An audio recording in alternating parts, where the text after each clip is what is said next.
In today's video, I am going to teach you how to add someone to email thread, Gmail, the emailtoolbox.com. This is a simple Gmail skill that helps when a conversation is already in progress and you need to loop in one more person. The key thing to remember is that you are not editing the past messages in the thread. Instead, you are sending a new reply within that same conversation, and you are adding a new recipient to that outgoing message. From that point forward, the added person will receive the message you send and any future replies that include them. Start by opening Gmail and locating the email conversation or thread you want to continue. Click into it so you can see the existing messages in the chain.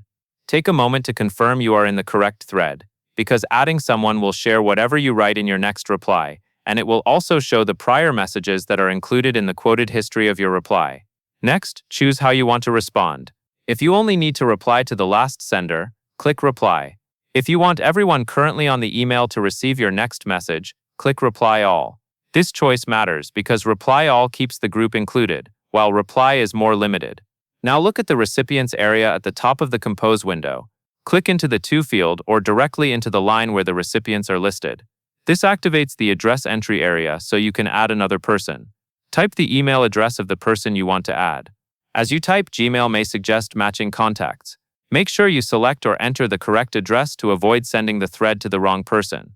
It also helps to briefly add context in your message so the new recipient understands the conversation when they join mid-thread. When you are ready, review the recipient list one last time, then click Send. Your message will go out to the existing recipients based on Reply or Reply All, plus the new person you added. And that is all there is to it.